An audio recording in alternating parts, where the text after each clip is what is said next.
welcome to Meet the Candidates. I'm Jim Verzino. I'm here today with candidate Mollie Burke. Hello, Mollie. How you doing? I'm doing very well, thank you. Great. So tell me exactly what you're running for.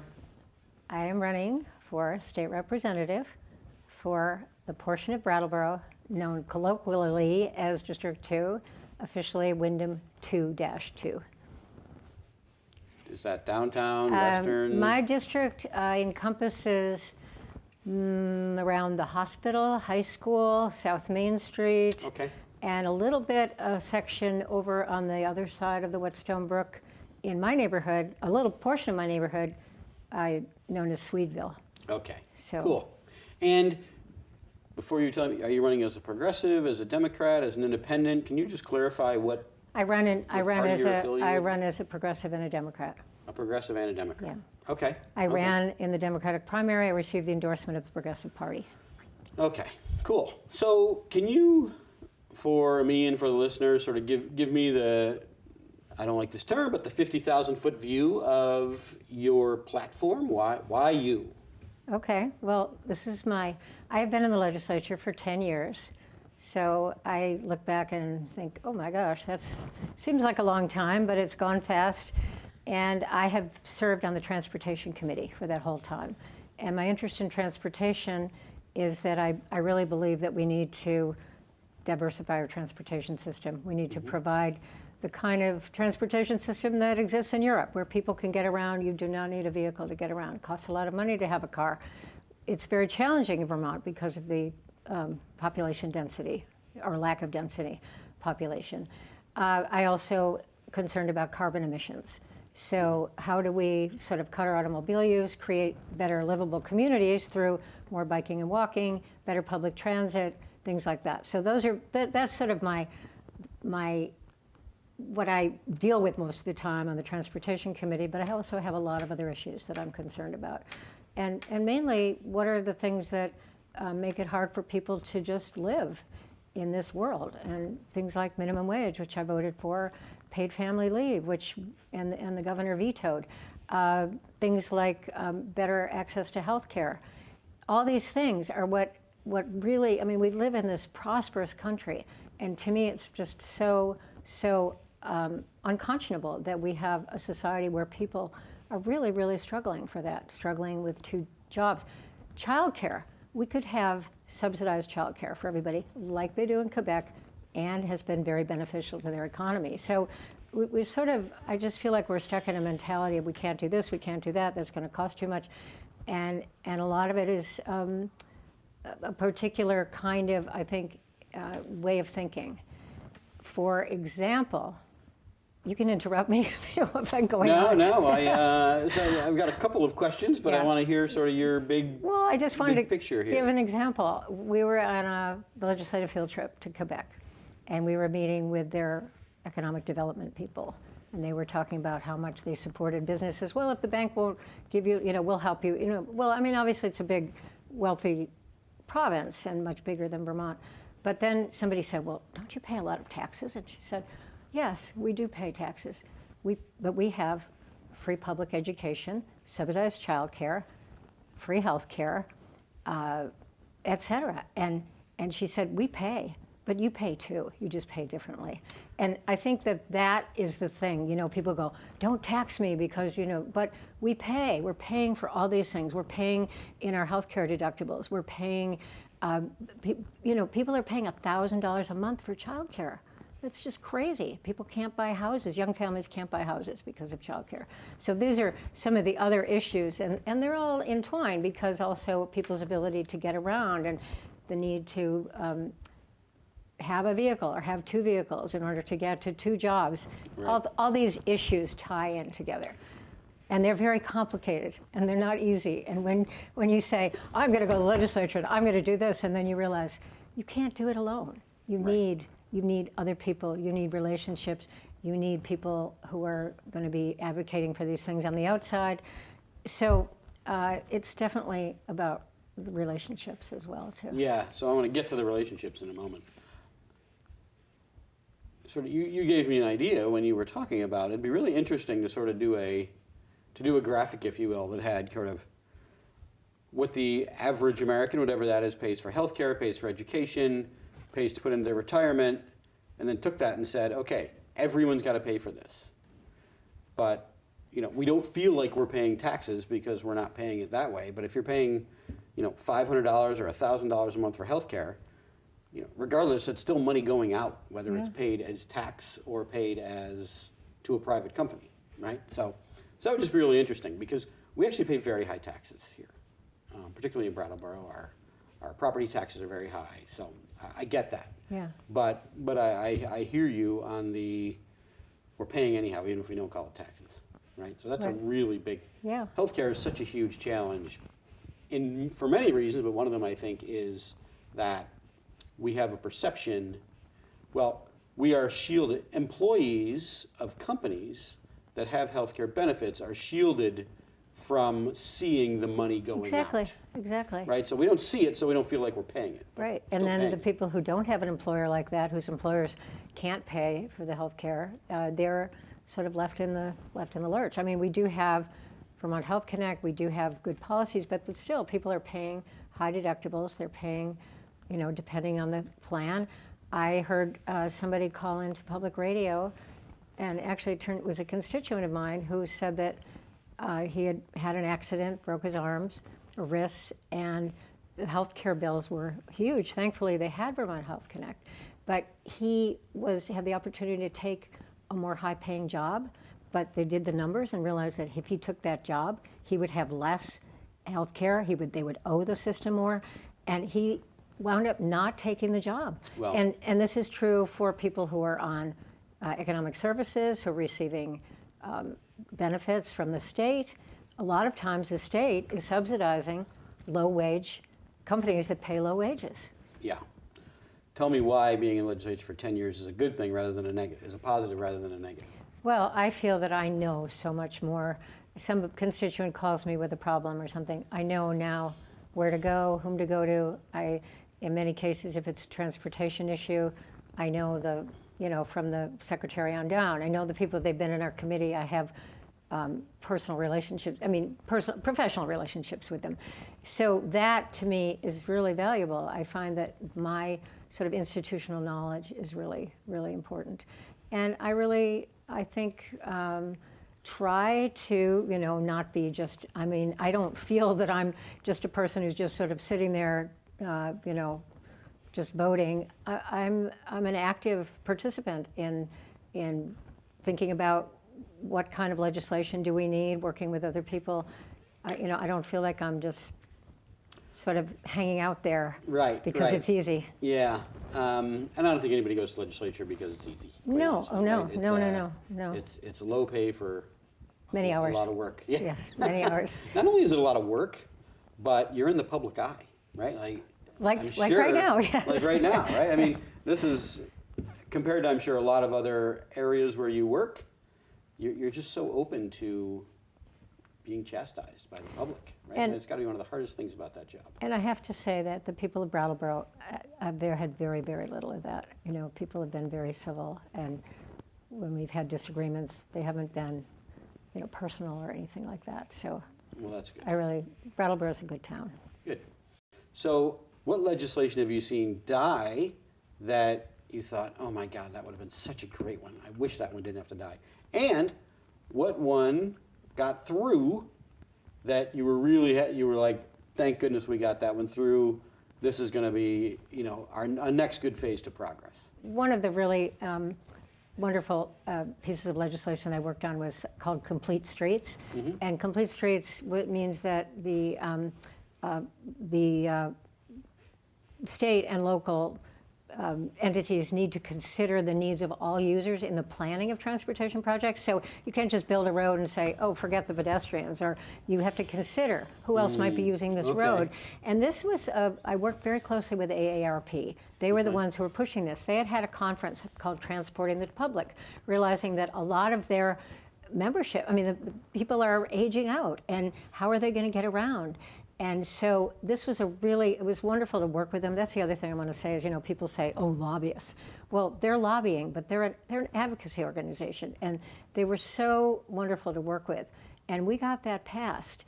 And it's sort of, it doesn't always work. There's sometimes when you can't put a sidewalk somewhere, or you can't put a bike lane, or you can't, on a new project. This is all new projects. It's not retrofitting, Sure. going back and saying you've got to Sure. take all your roads.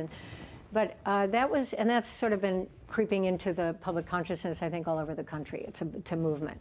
And it's also about those streets that you can make more walkable, more bikeable, more public transit friendly are also good for the economy because they slow traffic down. You're not just focusing on the automobile, which has really basically ruined our country in terms of, well, the freeway goes right through the middle of the town and things like that. So that was one.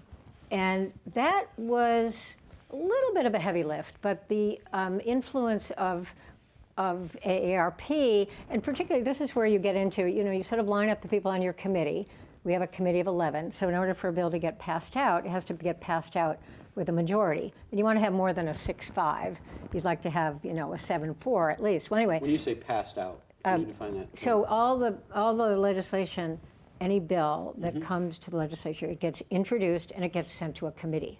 The committee discusses it. We take extensive testimony, all sides. And who decides, does it get decided if it's even going to go to committee, or as long as someone wants it, it goes to committee? The speaker decides where it goes. Okay. The chair of the committee can say, I'm not even going to touch that. So that's where committee chairs have a lot of power. Okay. But anyway, so say it gets taken up, and we have a lot of testimony, and then we vote on it. Is this worthy of being considered by the whole legislature? And so it goes, so say it's, voted out, and then comes to the whole legislature, and then it has to go, like if it starts in the House, then it has to go to the Senate, and then they have to reconcile. So it's a long process, it's not just like, oh, let's just pass this or that. You have to really consider, and a lot of times you go, oh, I never really thought about that. Okay, well, we'll have to make some sort of exception and things like that. Anyway, so there was that, and then another one that I was really, really very close to my heart was that there are about 1,500 undocumented Mexicans who are working on Vermont dairy farms. They are keeping our dairy industry alive. Without them, the dairy industry and the Vermont economy would really be in trouble. And they were living on farms 5 miles out of town. Every time they needed to go to a doctor, to go to the grocery store, they needed, their employer or somebody to drive them. There were a lot of groups that were working with them, and they were advocating to get a driver's license. And this was very, very controversial, as you can imagine, because, well, what are these, they're undocumented.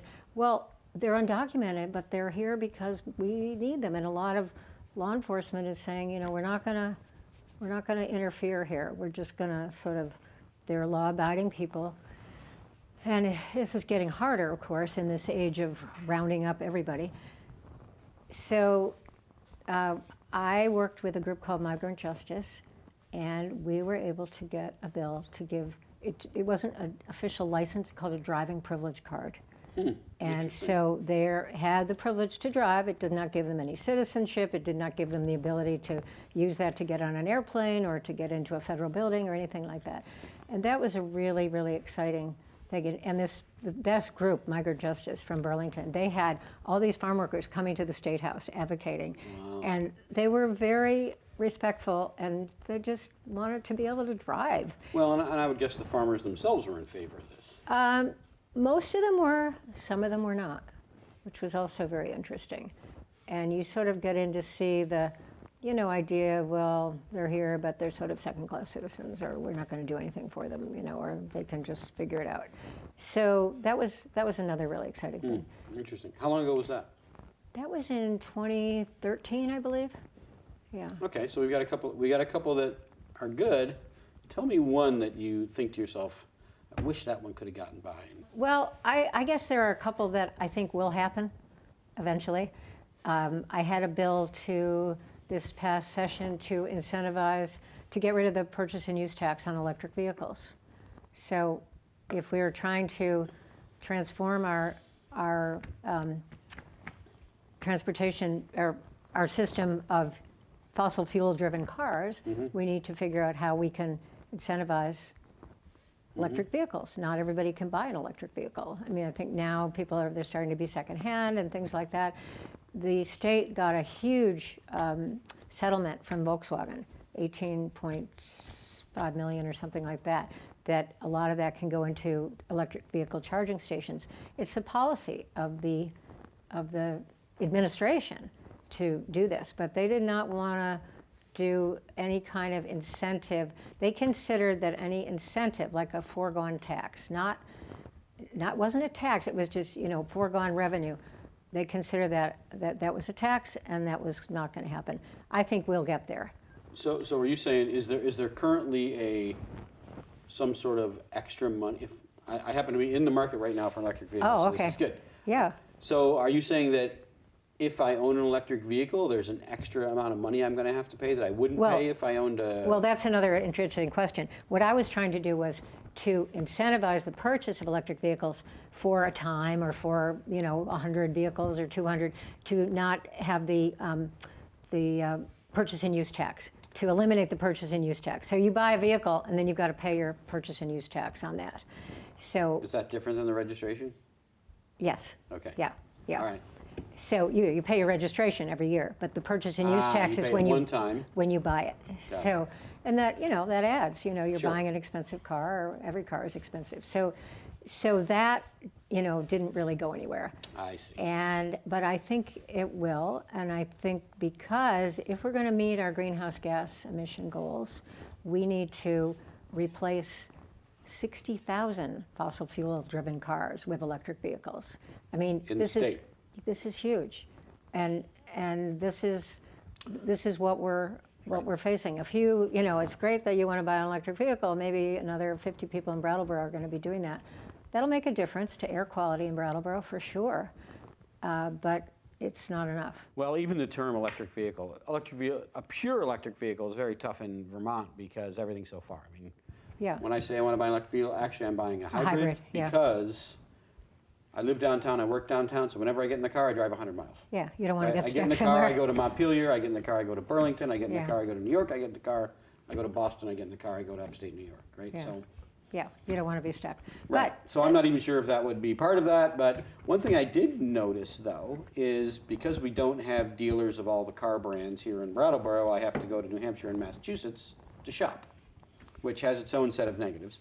But every time I go, they say, especially in Massachusetts, they say, "Oh, well, here's all the discounts." And if I lived in Massachusetts, I'd get an extra $2,500 that I don't get because I live in Vermont. Mm-hmm. So there's all those. But this is not about me. Okay, so that's hasn't happened yet, and I like your positive spin on that. well, because I think it's got to happen. I mean, if we say that we're trying to do this and that we're trying to get our greenhouse gas emissions to what is it? I can't remember now.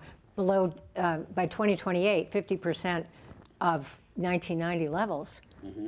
There's got to be some major Yeah, investment I don't and know where we changes. are on that right now. I used to know all those numbers. Well, our emissions are up 16% from 1990 levels, Our being the state of Vermont. State of Vermont, despite all the work, the comprehensive energy plan, all these, solar, et cetera, our greenhouse gas emissions, and it's mainly from the transportation sector. 47% of Vermont's greenhouse gases are from transportation.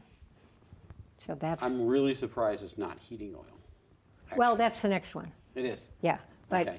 but transportation is the Right. highest. And I know we're getting short on time here, but train transportation is so complex because trains go, you've got people that own the tracks, you've got different people that own the trains, but also every town that a train goes through has its own set of regulations to actually allow it to happen. So I know that even the train that was going to go from, I guess, New Haven up to here and then even further north, I mean, it's taken a couple of decades to sort of put all that together. Do you ever see a time when trains are going to be able to take us from Brattleboro up to White River Junction or Burlington or potentially to Boston? I know there's one train to New York from here, but the timing of it is so bad Right, that most people can't take it. Right, the train now goes from Washington, the Vermonter goes from Washington D.C. to St. Albans. Okay. It used to go all the way to Montreal. Of course, it came through Brattleboro at 3 o'clock in the morning. Right. But there are in order for that to happen, and people are working on that, in order for it to get to Montreal, which would be great because it would increase ridership, you have an anchor city at the end, you're going to get a lot more people riding that's it. true. So they are going to be constructing an immigration facility, just like an airport. So you would get on the train after you cross the border into Canada. The train would not stop. You'd get off in Quebec, in Montreal, and you would have your immigration. Same thing going back. You'd do immigration in Montreal, get on the train wouldn't stop until you got to the border, the U.S. border. So that is being worked on. That is a priority of the state. But it's, it involves these cross-border treaties, and can we have immigration officials on Canadian soil, all these things. And they're getting worked out, but it's happening very slowly. But there's a lot of push behind this, and the state is very invested in rail. But, we pay a lot to have the Amtrak come through here. And ideally, we'd have 2 trains a day. Who's we in that scenario? Oh, the state. The State is paying. So the state is essentially paying Amtrak. Yeah. To subsidize. And then there are all these, other regulations, and there's some talk about these safety regulations that might need to be imposed. I mean, hopefully it won't happen, but it's a very, nothing is easy. No, it's not. even we had was it Funghua bus or some other bus service that we had? Oh, very yeah, we briefly had Megabus. Yeah, Megabus. Megabus, yeah, they used to stop down by the transportation. Yeah. That didn't last. And we do have 1 Greyhound trip a day, too. Because even bus transportation to New York, to Boston would be a huge advantage. Well, I would take the bus to Boston all the time if I could. You can take the bus you theoretically can take it to Boston, but you have to go through Springfield. It used to be, they did have for a while, they had a weekend bus that went, took fewer, less amount of time, but yeah, it's all, and we So used if to I have, wanted to start one, would I go to the state to look for some potential funding for that, or is it purely commercial? It has to be a commercially viable business. well, it would depend. Right out the go. It would depend. Okay. You'd have to. All right. So tell me about do you have any competition in this race? I do not this time around. I do not have an opponent. Okay. But I am going to be going door to door, as I will do, and talking to voters and finding out what's on their mind. And actually, I like that part of it. Yeah, that sounds like a fun part. And then session starts when? In January? January, right after New Year's, and we usually go until about the middle of May, although the governor sort of messed up our schedule this year and by vetoing the budget. And we had to go back, and there was a lot of unnecessary wrangling about that. And right at the 11th hour, right before the end of June, when the fiscal year was going to end, we were able to pass a budget. Right. So I could go into that story, but... Do you, as a legislator, sort of someone at your level, which is, sounds like you're not in the leadership, right? You're not a committee head right now? I'm not a committee head now. Do you have to deal with the governor's office personally, or does that not? I guess where I'm going is, do you find the governor's office easy to work with relative to other governor's offices, or do you not really get involved in that?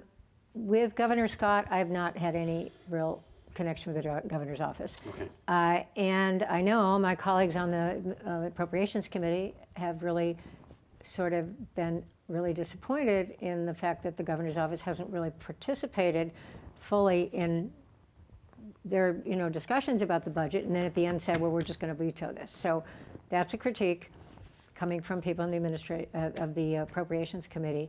When Peter Shumlin was governor, I had more contact. I know him. I was working on when I was working on the driver's license for the undocumented.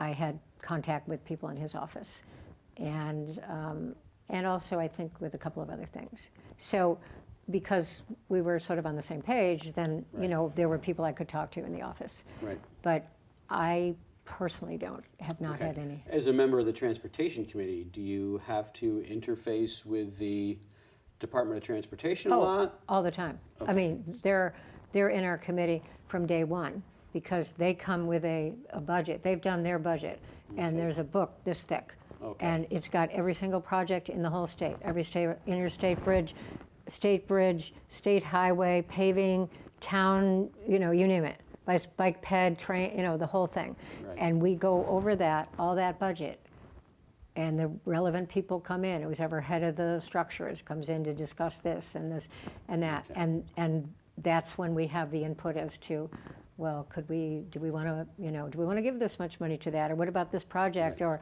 things like that. So, We're almost out of time. We are out of time, but I'm going to ask you one more question. Okay. Hopefully Brian won't cut it out of the well, he can out of edit the out show. something else. because I think it's in your district.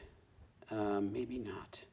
There was a Department of Transportation issue where a bunch of trees were clear cut. Oh, I know all about that. And is I'm that very- part of your district? Oh, yes, yes, Okay. and I've been very involved in that. So tell me about your involvement and sort of the status of that. And then we're going to sign off. I apologize to our... Well, you asked, like, is to our it viewers. beneficial to be Yes. in the legislature? Perfect. It Yes. always takes like a Okay. half hour to get to So- the meat. Sorry. Yeah. So I knew whom to call.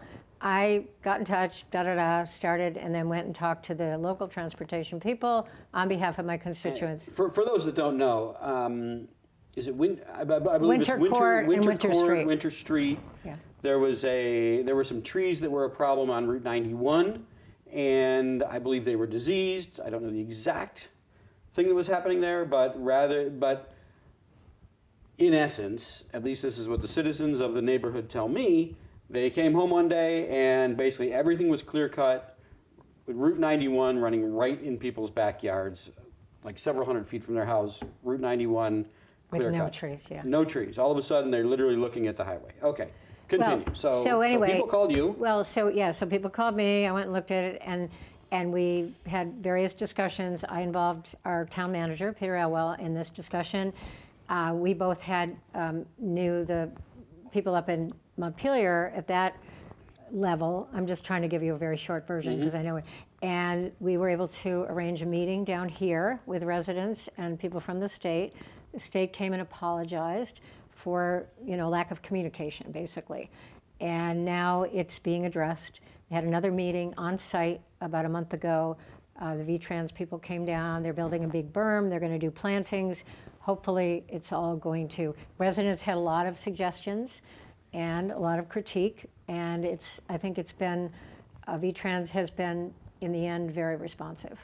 But that was not the case in the beginning. Yes, and I've got to say I've heard from a few residents that once they got in front of V-Trans, that V-Trans was very good. Yeah. That they listened to them, and that once the right V-Trans people got in the room. That's exactly right. And that was Wayne Simmons, who's the chief engineer at V-Trans. Okay. And I want to give him a lot of credit, Peter Elwell, and the residents for really Yeah, they really stepped it up. was I mean, a real they had to do a lot of their own organizing. participatory democracy. Yeah, so that was cool. Yeah. All right. Anything else you'd like to tell the world before we sign off? If you live in District 2, then I will be knocking on your door, hopefully, and I'll be interested to hear what you might be interested in terms of what I could do in the legislature. Cool. Thanks. And I think my contact information will probably be broadcast. They usually do here on here. Brattleboro, it's a small town. They'll Yes, find you can find me. All right, Mollie Burke, thank you very much, and thank you for watching Meet the Candidates.